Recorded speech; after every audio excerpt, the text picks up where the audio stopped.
Bago tayo magpatuloy, huwag kalimutang mag-subscribe sa aking channel.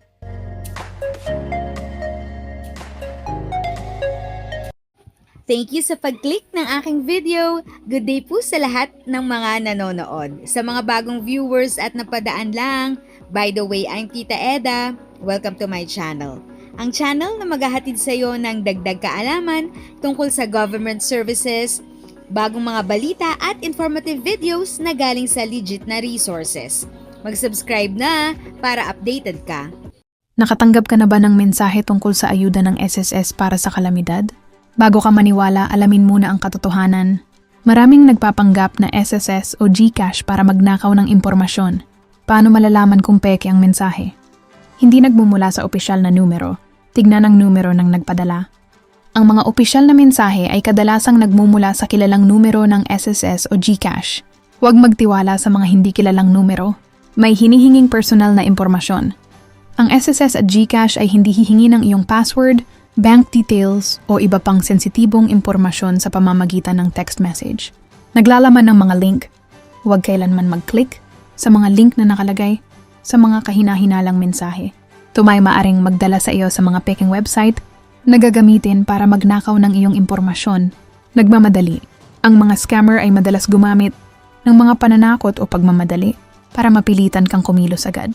Huwag magpadalos-dalos. Ano ang dapat mong gawin? 1. Huwag mag-reply. Huwag makipag-ugnayan sa nagpadala ng mensahe.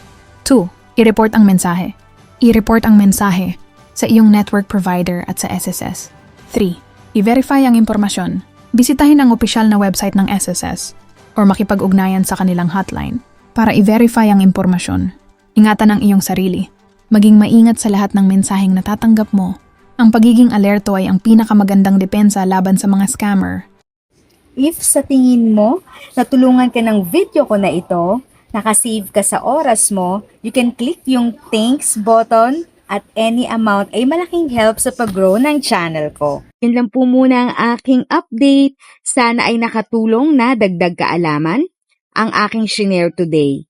Ang goal ng aking channel ay mag-create ng awareness. Kung ganitong mga topic ang gusto mo, panoorin mo ang mga videos ko na ito.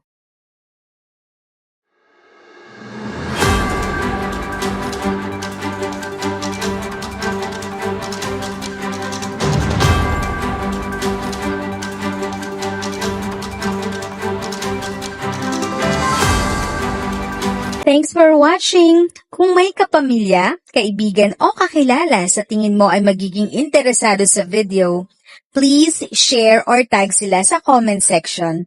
At syempre, if nagustuhan mo ang video, i-like mo na ito at subscribe ka na din. As always, feel free to write your questions, comments, and opinions respectfully. And continue to be a blessing and stay safe!